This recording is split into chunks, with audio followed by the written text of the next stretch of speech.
So big news dropped for anime fans. Oh, yeah. A totally new Ghost in the Shell series is coming. It's called Kukaku Kidōtai, The Ghost in the Shell. Set for 2026. Wow, Science SARU. That's unexpected. And definitely a big deal for Ghost in the Shell. It really feels like it. Though, it's hard not to think about Atsuko Tanaka passing away recently. She was the major for so long. Yeah, that's true. Leaves a huge question mark over the new casting, doesn't it? Absolutely. So that's what we're diving into today, looking at the whole Ghost in the Shell legacy, what Science SARU brings to the table, and what this new series might mean. Sounds good. Where should we start? The beginning. Let's do it. Nazumu Shiro's manga, back in 1989. That's the foundation. Right. And the manga, it really laid out all those core ideas straight away. Like, what is identity when your body is cybernetic? Exactly. The human-tech boundary blurring. And the whole nature of consciousness, the ghost itself, all set in Newport City, Section 9, the major leading the team. It's all there. Then you get Mamoru Oshie's 1995 movie, which, wow. Oh, yeah. A global phenomenon, wasn't it? Hugely influential. You can totally see its DNA in stuff like The Matrix. It cranked up the philosophy. It really did. Oh, she went deep on the existential stuff. But then, Kenji Kamiyama's standalone Complex series starting 2002, that took a different tack. Right. More focus on Section 9 as like a police unit. Yeah. Cybercrime procedural. Yeah. Kamiyama said he wanted something more for the living room screen, maybe a bit more accessible, more human characters, perhaps. Which kind of tracks with how the major herself changes, right? Oshie's is very stoic, introspective. Standalone Complex major is still tough, but has more wit, maybe some vulnerability. And the manga major is even more expressive, sometimes even humorous. Yeah.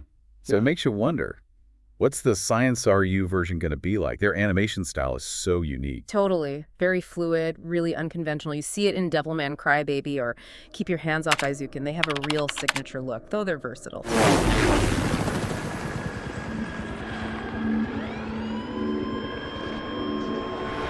And speaking of looks, that second teaser image, the one by Shuhei Honda. Oh, yeah, I saw that. It looks so much like Shiro's original manga cover art. It made me wonder if they were aiming for that kind of aesthetic. Could signal a return to the manga's tone, maybe? Plus, you've got Tyoho involved now. Right. Tio bought Science SARU recently. So this Ghost in the Shell is clearly a major play for them. It's also a shift, Production IG has been the name associated with it for so long. Interesting point.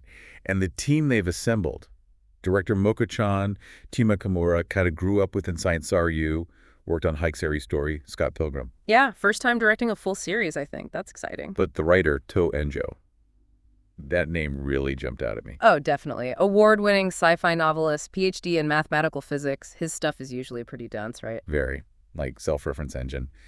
And he worked on Godzilla's Singular Point, which had some complex dialogue. So we might be in for some seriously brainy philosophical themes again. Could be intense. And then Shuhei Honda doing character designs. He's got Ganax and Trigger on his resume.